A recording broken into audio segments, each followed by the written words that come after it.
So my name's Nick Stanhope, and I run a not-for-profit company based in London and San Francisco. And what we do is we try and put things into the world that don't actually attempt to inspire people necessarily. They go into the world as something that people will like and enjoy and find useful. And by liking and using and valuing the thing we put into the world, people, we hope, will behave differently.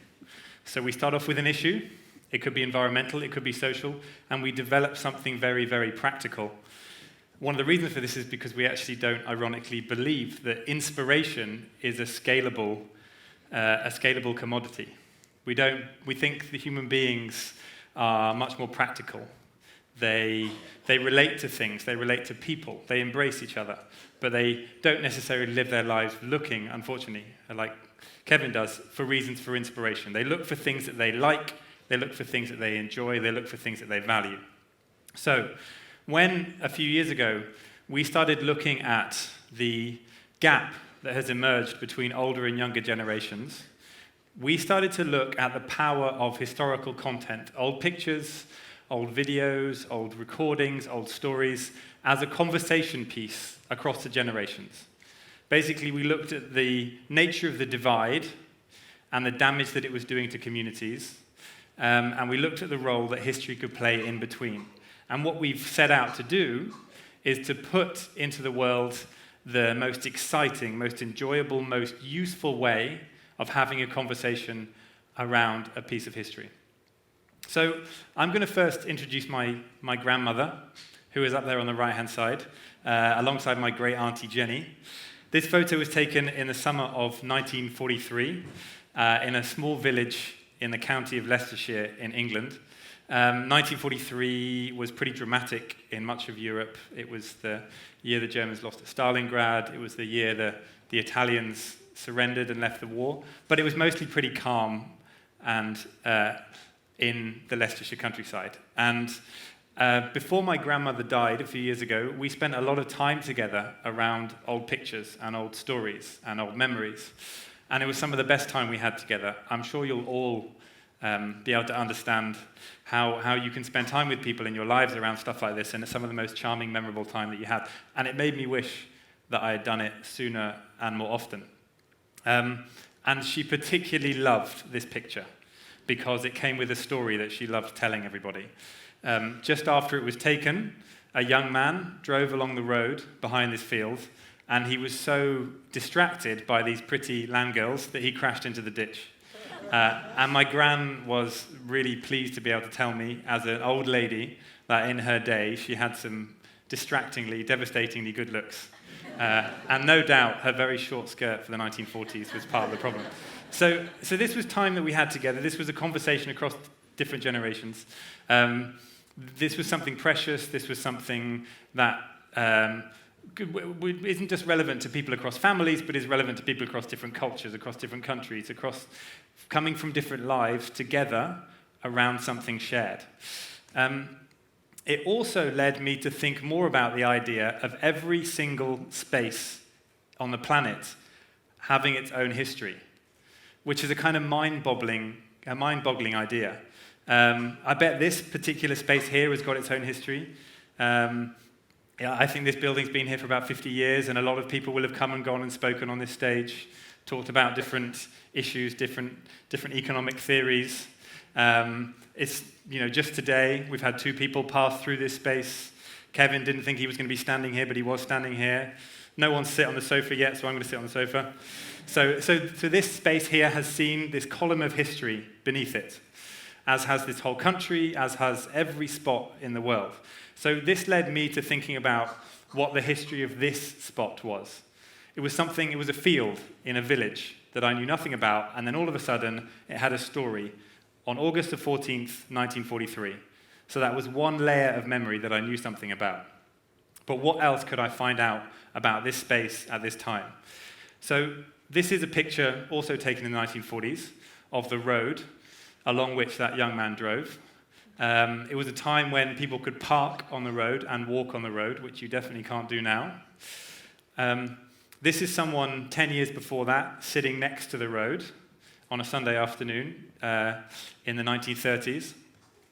This is a little boy learning to horse ride on the road, the same road, 10 years before that in the 1920s. So what had happened was that I'd started to piece together through photographs and through stories and through conversations and through other types of media. This is a video from the 1960s of someone driving down that road, peering through the window of their car with just a couple of people going past them, which again became part of the history of this particular place. So what all of these represented were points on a map around a particular place. But actually the map that we're used to looking at, which is flat, actually wasn't really relevant to the kind of things that I was doing. Each of the photographs came from a different time, even if they came from a different place. So actually, to do this, we have to add a fourth dimension to the maps. We have to create a series of layers that allows content to be slotted in a particular place and also at a particular time. And what this opens up is the idea of the potential of fourth dimensional mapping to allow us to archive our history in totally new ways, really interesting ways. Perhaps fill up each of these rows in each of our communities with hundreds and hundreds and hundreds of pieces of content and stories and memories and videos and audio recordings and music. So that was one thing that we explored doing, this idea of fourth dimensional mapping. The other thing that we explored doing was how you could make this content feel alive, how you could make it feel much more exciting. You stick that photo up of my gran in front of a 15-year-old boy, and they shrug their shoulders and they want to go and watch Wayne Rooney play football, or they want to go and play Call of Duty on the PlayStation. Whatever. It's not exciting, it's not relevant, it's old, it's grandparents, and it's boring. But we experimented with the idea of making comparisons between modern and old scenes. So this idea of overlaying old pictures onto their modern equivalents and fading in and out of those. And all of a sudden, you've got a road that means something. It's a street that you drive down every day. And all of a sudden, you can see the difference between you driving down the street and someone driving down that street 50, 100, 200 years ago.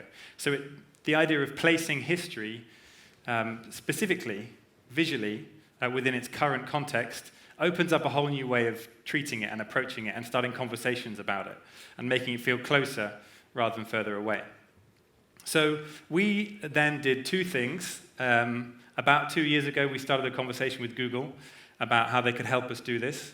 And we worked with kind of 50 or 60 different teams across Google around the world. And the aim was basically to create, to use the models that you've seen now, the fourth dimensional mapping, the modern overlays, to create a massive canvas, a global canvas that allows people to put their history in a particular place and a particular date, and then other people to come and find that history and add their own stories to it, add their own history to it, start a conversation around it, ask their grandmother about who the person second from the left is. So the first part of this was, and this is a little demo, about adding a timeline to Google Maps. So the idea, Google Maps, you can explore locations, you can put in postcodes, you can put in different countries. But the idea here was how you could add a particular location and a particular date. So again, taking this idea of fourth dimensional mapping and making it dynamic and making it scalable so that you could literally go to any place in the world at any time in the world. So this is taking us to Manhattan. At the moment, it's between 1840 and 2001. We see the line coming down between 1930 and 1949, 1947, and seeing all the pictures, all the videos, all the memories related to that particular time. So literally, how you could create a time machine that is allowing you to put things in particular dates in particular locations. So that was the first thing that we explored. The second thing that we explored was how you could use another Google Maps feature, Google Street View, to scale up that idea of overlaying old images, old movies, on top of their current location. So we come much closer to home now. We come into Bergen, and we see how, by using Google Street View, you can allow people to overlay old pictures and old videos onto their modern, and you can do this anywhere in the world where Google's been around with their little trike. And as the project scales, I'm also allowing people to do it where Google haven't been with their Street View camera, and to take their own modern pictures and overlay them. So again, what this does is that this takes the streets of somewhere you guys know really well, and it opens up windows into history that naturally engages with you with what's happened in that particular location in a really tangible, creative, exciting way. Presenting history in a different context kind of inevitably starts more conversations about what's happened at particular locations, about the story, about people's lives, about what's changed, about what hasn't changed. So that's about 150 years ago on that street corner. Some of the buildings are the same, some of them are very different, but there's people going about their daily lives. So ultimately, what we are setting out to create is a global archive of human memory. And that's human memory that doesn't run from 1850 to 1950. It runs all the way through. So our timeline goes back to 1840, but as we introduce more types of media, it'll go back further and further and further. And as we continue, it'll go forward and forward and forward. So what you did last Saturday night, I mean, maybe you don't want to share what you did Saturday night. Maybe last Wednesday night, what you did last Wednesday afternoon, might be something you want to make part of this communal global archive and allow the history of the spaces in your lives to grow, and to allow people to come back in 50 years and say, hey, these guys used to get drunk on a Wednesday afternoon, how we used to get drunk on a Wednesday afternoon. You know, so comparing lives, comparing stories, and just allowing all of human memory to be gathered and explored and used in lots of different ways. So we've been doing this. We launched this project properly in July in New York, and already we're starting to come across all sorts of different challenges. So I wanted to tell you about some of the challenges that we're facing. First of all is a very exciting one that we're dealing with quite well.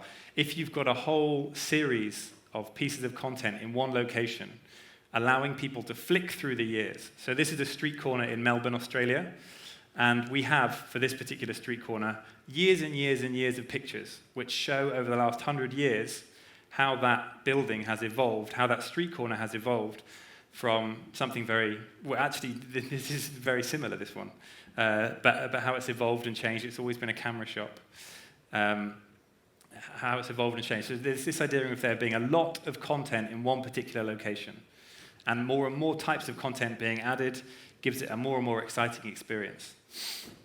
If you take this a step further, and you look at the idea of exploring mobile technology to allow people to carry around in their pocket technology that allows them to open up windows. This is one of our newest things we're trying.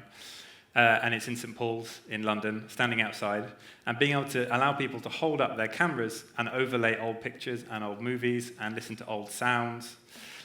We haven't got smells yet, but maybe historical smells is next. But to carry around this little time machine in their pocket and open it up and to see the world differently, and through that to start conversations and to open up your eyes in a different way to the world around you.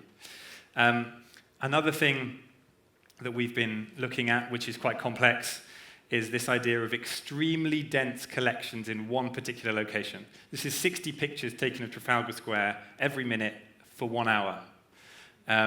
Now, this represents the history of a location that is incredibly dense. And actually, the fourth dimensional mapping looks more like this. That's 1 hour worth of history in one particular location. So imagine the complexity of a system that allows people to put in content every second, every minute, every hour in one particular location, and then helping people explore all of those different layers of the fourth dimension.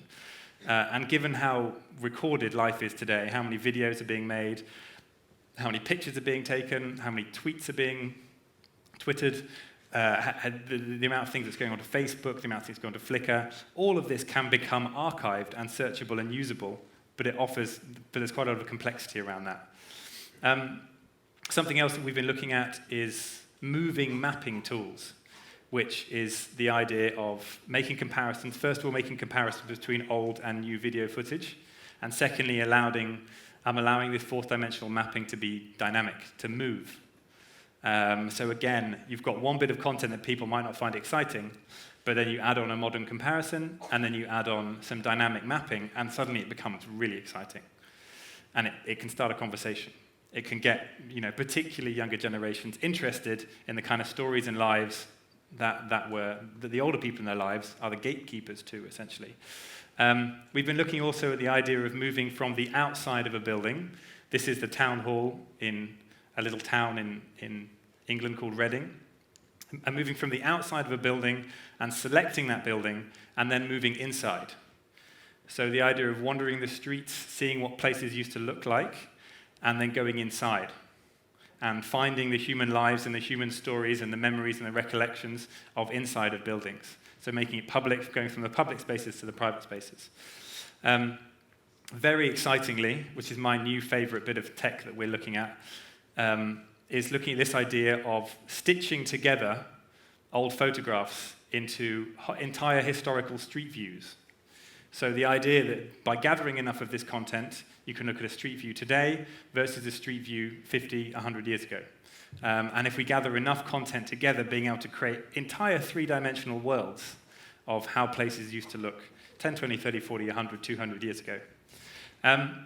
Okay, so coming back to what this is really all about. We've always said from the very beginning of the project that this is about helping people have more conversations, helping people understand each other better. There are people in our lives who feel a very, very long way away, who are maybe 50 years older than us. We have nothing in common. Exactly as Kevin says, we have iPods. They don't understand what an iPod is. We live in a digital age, and they live in an analog age, and our lives are completely different. Or people coming from totally different cultures, or people coming from totally different areas. What history can do is to start those conversations and allow us to understand each other's roots and each other's heritage better. And if you're able to make a connection between your roots and someone else's roots, then that's where the connection between people starts to become much richer, starts to become much more natural. This is an example of events that are happening all over the world. We've only been going for about 10 weeks, but this is happening everywhere now, where some school children have invited in all the older people that they know, and they've got them to bring in their photos, and they've got them to bring in their old videotapes, and they've got them to share their stories. And they collect them, and they scan them, and they digitize them. And the kids love it because they're being journalists and they're being digital entrepreneurs. And the older generations love it because their stories and their memories are being valued, almost for the first time. This is not content that is valued within our society, but it's precious, and it's exciting, and it's creative. So really what the heart of this whole thing is, and what my kind of invitation to you would be, is to use this stuff to start conversations, to go out into the world. I just went around knocking on doors when I first did it, just saying, if you've got old pictures, if you've got stories, what used to happen here, tell me about what happened in your garden or in your living room or in your village, and share it and archive it and make it part of history. So go out and do the same. Start conversations, make connections, and love some history. Thank you very much.